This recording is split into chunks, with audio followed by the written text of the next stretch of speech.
All right, so let's have a think about section 1. Might as well start at the beginning. What I'm doing here is, you'll note I've got Knox Grammar's English Paper 1 area of study from a few years ago as a sample that has been lent to you for use.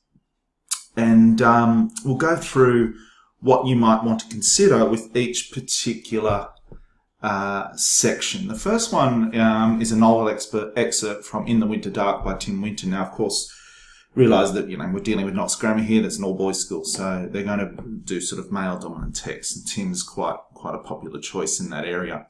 This is one of his shorter novels. It's almost a novella, In the Winter Dark. It's a good one. I recommend it. And the question that's asked here is, describe how the composer establishes that a discovery is imminent.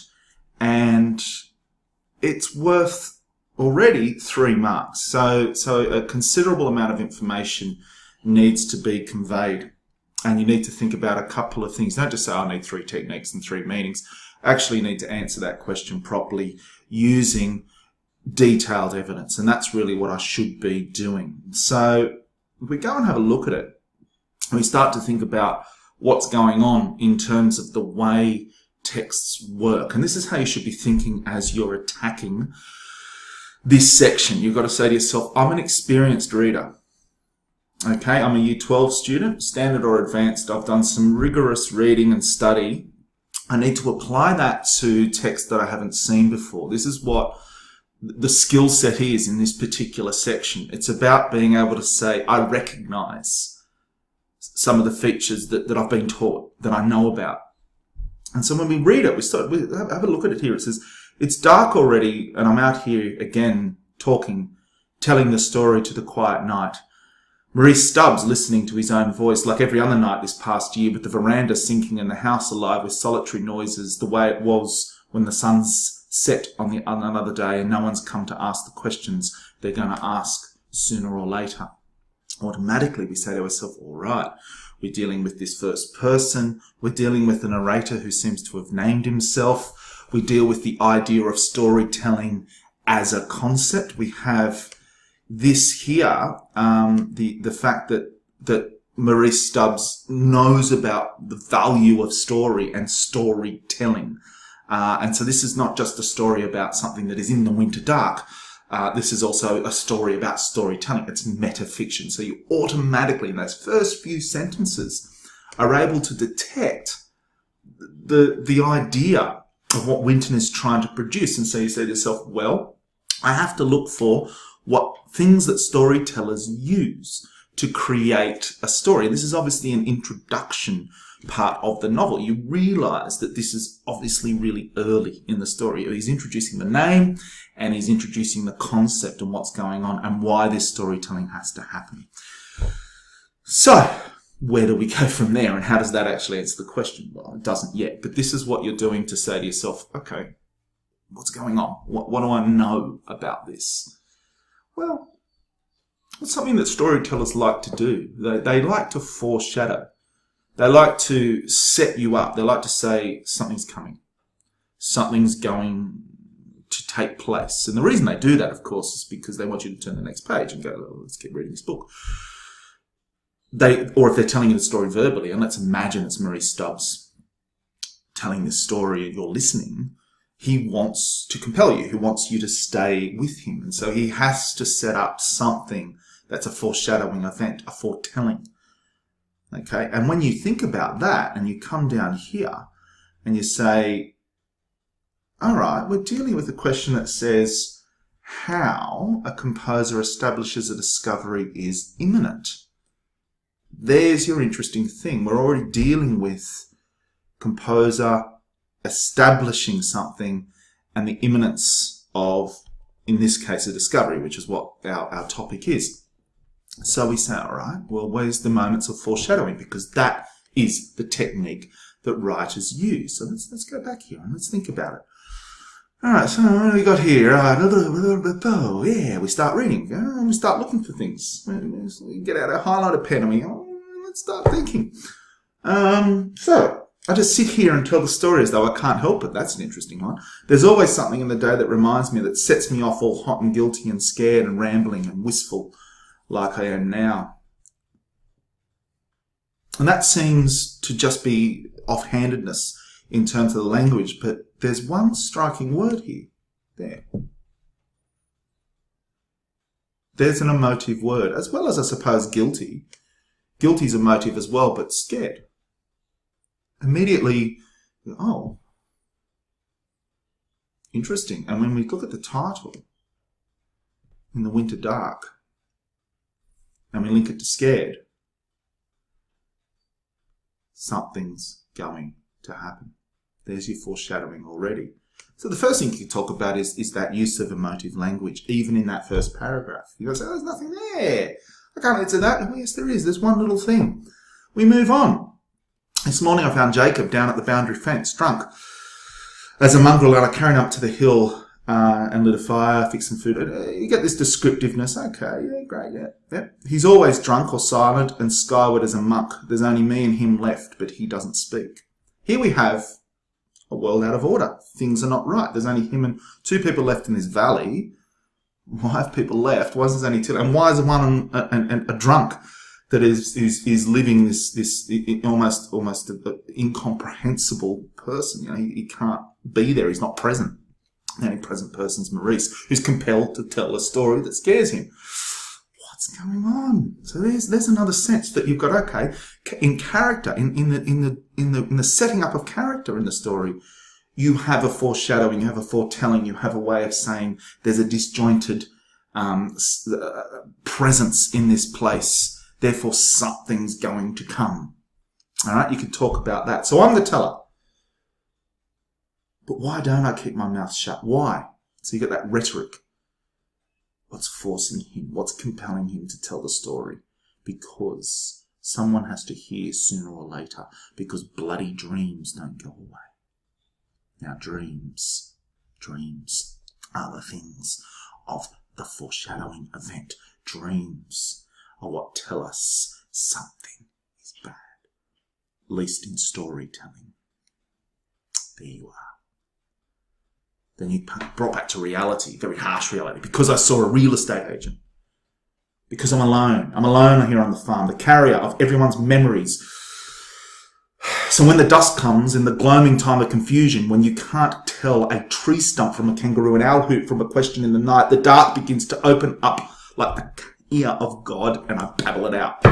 Straight out in my mind, I listen now and then for a sigh, a whisper, some hint of absolution and comfort on the way. And you've got to think, okay, I need my vocabulary. What is absolution? Absolution is forgiveness. So something's gone wrong. This is what I remember, but this is not only my story. It happened to Ida. It's strange how other people's memories become your own. You recall things, and we're back with dreams here. We're back with that foreshadowing, foretelling event. Okay? They call this valley the Sink. Well, they did when I was a young man. From my veranda, you can see the mist and so forth. It goes, ducks splatter around. It's silent, it's quiet. There's only 3 houses. On the stony pasture across the valley, there's a little house surrounded by friends that live Ronnie. Weird thing is, I got to like her in the end. To the left, Jacob lives in the limestone place. We used to call it the Minchby place. And then it goes on about his drinking. Okay. So something's not right. We're set up for something to give. And that is what you need to talk about. That foreshadowing, foretelling event. Dreams, character, setting. 3 things. So we get the second question, which is the non-fiction extract about the Holocaust. And we get this, discuss how the composer conveys the importance of uncovering what has been hidden in the past. And you go, of course there's that question. I know there's that question. Do you know why? Because that's the kind of thing that is in the rubric. And so I'm expecting a question like that. I know that that kind of question is coming. In my study over the next couple of days, I've made that part of my Section 1 study paramount. I've worked out what the questions are going to sound like. That's the clever thing, because you never know what the texts are going to look like. So use this particular document in that way and say, I know because I've read that rubric. Yeah? So discuss how the composer conveys the importance of uncovering what has been hidden in the past. Now, like any Holocaust story that people tell, be it fiction or non-fiction, the most important aspect that they tell is the fact that a family is torn apart. You get that minutiae, you get that small story to tell the whole story. The great tragedy is the fact that the linear story of a family is disrupted and interrupted. And therefore you create a universal response in the reader. That is why they do that. They don't just say, oh, look, well, some people do. Historians will go, oh, look, when the Holocaust happened, so many thousands of people were killed. And that is a tragedy. And you go, that's awful. But really the brain doesn't comprehend that. You just go, well, that's just a number. How do I actually engage with that emotionally? You engage with it emotionally when you get that one little story, one little plant of information. And here we get this emotive sequence of this person discovering that with tears in his eyes, Jack pointed to the woman on the right of the photo. This is my sister. The value of unlocking the past enables you to reconnect with the present. And in some way, you've got to say those kinds of things using the fact that this is highly emotive language, which is what you want to talk about in this particular one. Okay? And so you get this, like other second-generation survivors, I will never know what my father was like before the war, nor grasp the magnitude of the devastating loss. So you get this heightened language. You get this, it's not hyperbolic, but you might suggest that there is that heightened emotive sense.